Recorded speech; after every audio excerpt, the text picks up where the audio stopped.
Hi everyone, how's it going? It's game week 22 in the Premier League this weekend. We're looking ahead to, hopefully we're going to get loads of matches and there's some absolute crackers. The North London derby, Man City are going up against Chelsea. What I'm going to do is I'm going to go through every single match that's taking place this weekend and I'm going to give you a prediction. And you can decide whether you agree with me or not. So let me know in the comments below this video as to whether I am talking complete sense or a complete load of nonsense. I won't be offended if it's the latter, but hopefully these predictions are going to give you a bit of food for thought, and then you can use your own opinions to sort of back yourself up with your bets, and hopefully between us we'll land a few winners. Let's kick things off with the Friday night game at the Amex Stadium, which takes place between Brighton and Crystal Palace. Brighton have picked up recently after quite a long winless run, although a lot of those games were draws, and Crystal Palace have been involved in quite a number of high-scoring matches. In fact, the past 6 Eagles matches have all featured 3 goals or more. So we will just want to look at continuing with that betting trend and go for over 2.5 goals in this game. It's notable that Brighton have started to pick up. They had a 3-2 win at Goodison Park, which saw them carve the Toffees open at will, especially in the first half of that game. Crystal Palace will adopt an attacking approach despite missing some AFCON-based players such as Wilfried Zaha and Jordan Ayew, but we do think that goals could be on the cards here. Quite a high-scoring match. Wouldn't surprise us if we saw something like a Brighton 3-1 or a 3-2 win, but over 2.5 goals is our pick for the Friday night game. Saturday lunchtime, Manchester City against Chelsea.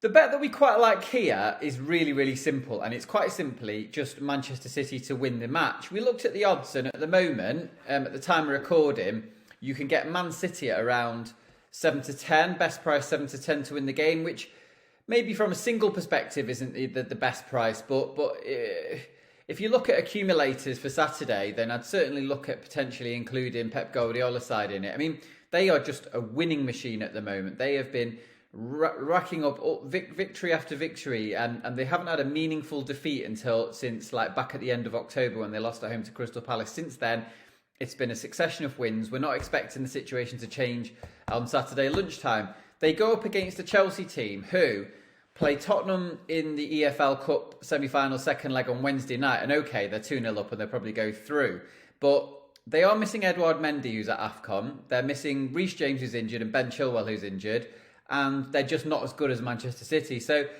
throw all that into the mix, and if City haven't got many players missing with COVID, there's still plenty of depth. There's only Riyad Mahrez who's noticeably away for the Citizens, so we just think Manchester City to win this match. If you want to combine it with Man City to win to 0, I think that's achievable as well. I think that City are defensively rock solid, but we just like the look of the full-time result outcome on this one. Burnley clash with Leicester as one of the Saturday 3 p.m. kickoffs. We're going to go for Leicester to win. Now, before I looked at the odds for this match, I would have probably wanted to back Leicester at anything above even money. And the fact that you can get 6 to 4 really sticks out like a sore thumb. The Foxes put Watford to the sword in the FA Cup last weekend.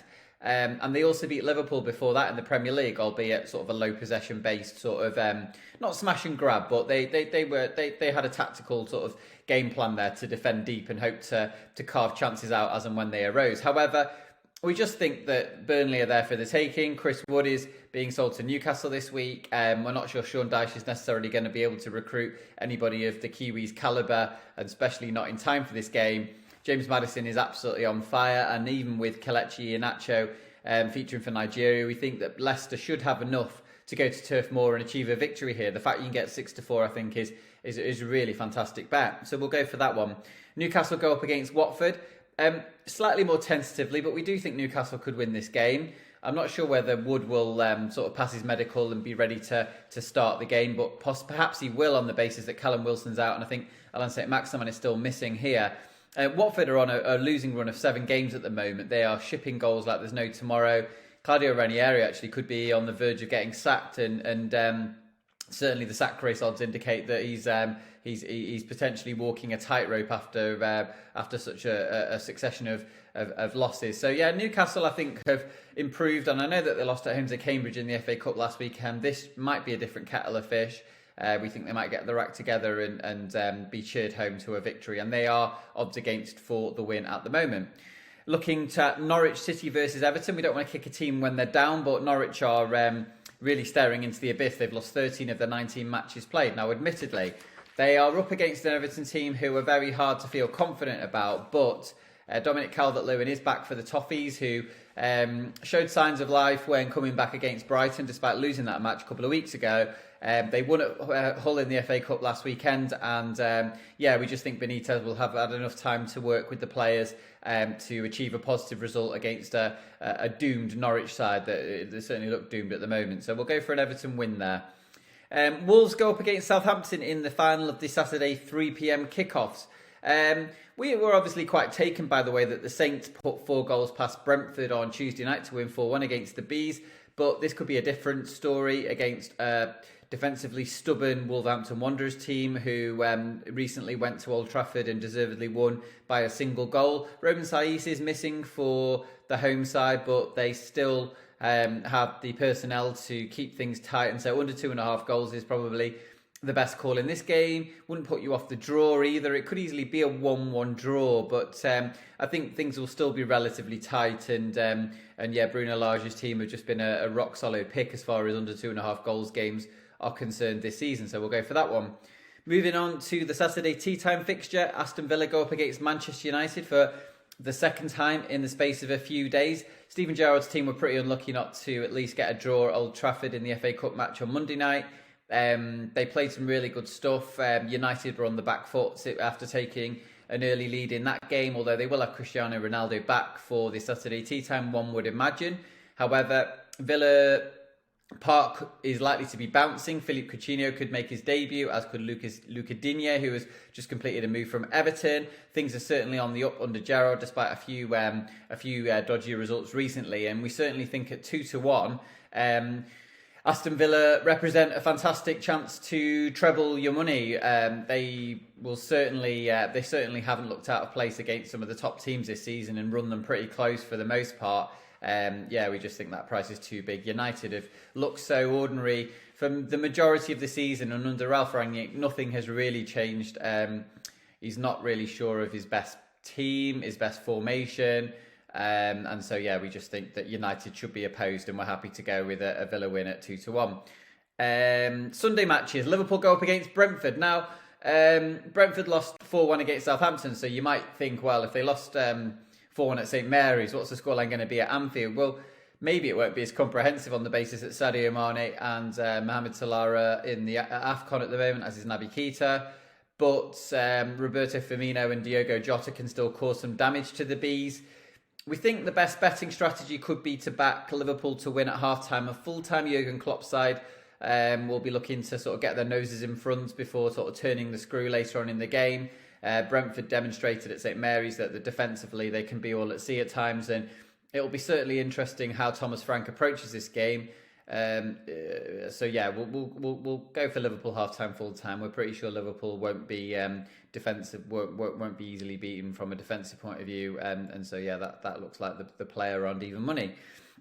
West Ham go up against Leeds. These teams have met last weekend as well, and the outcome was a 2-0 win to the Hammers. We're going to go for a West Ham win again in this game. They're just a better team than Leeds. They're only missing Syed Benrahma, noticeably, who's gone to AFCON. The rest of the players, I think, are all going to be there and featuring for a Hammers team who've picked up under David Moyes recently. They had a really good win at Selhurst Park, and previously to that they won at Watford. I think they're capable of putting teams like Leeds to the sword, we just think home win is a good accumulator pick. It may well be in the Sunday ACCA tips that we put out on WhatAcca.com, so make sure you sign up for those emails. Free emails that go out to our subscribers every morning when we've got a tip that day, and you'll be the first to receive it and often get the best prices. Last but certainly not least, Tottenham go up against Arsenal at the Tottenham Hotspur Stadium. The North London derby is always a great watch, irrespective of what happens on the pitch. At first, I thought Arsenal were a really big price to win this game, and then I realised that Thomas Partey was at AFCON. And then I saw Arsenal lose at the City Ground in the FA Cup against Nottingham Forest, and then I realised that they're playing Thursday night against Liverpool, so I become a little bit less confident about their chances. However, I'm not certain that Tottenham are a good bet either, insofar as they were second best at Stamford Bridge last week in their match. They made hard work of beating Morecambe in the FA Cup. So both teams to score, yes, is probably going to be the way I'd want to play this game. I think that both sides will want to achieve 3 points on the basis that this could push them a lot closer to the prospect of finishing fourth in the Premier League this season and qualifying for the Champions League. Arsenal did play some wonderful stuff against Manchester City on New Year's Day, and if they repeat that sort of performance for 90 minutes, they could well be the winners in this game, but we're not necessarily sure they'll keep a clean sheet against the Tottenham side, who still have Luka Moura and Harry Kane, Dele Alli might come into the team here, although we're not sure we'll see Tanguy and Ndombele. But I think that both teams to score looks a reasonable shout, and for what could be an entertaining match. Those are the 10 Premier League games that make up game week 22 in the Premier League. There are some matches in midweek as well that follow on after these ones that are still part of game week 22. Hopefully you found those predictions interesting. Please subscribe to this YouTube channel. Please like this video if you enjoyed watching it. As I said, put some comments below with what your best bets are for the weekend in the Premier League, and hopefully many of these selections that have been outlined will end up proving to be a winner. So we'll maybe look back at these picks in the video next week and see how many were right, how many were wrong, and see exactly how good I am at predictions for this coming weekend. All the best for now, guys. Have a great week, and catch up with you soon. Cheers then. Bye.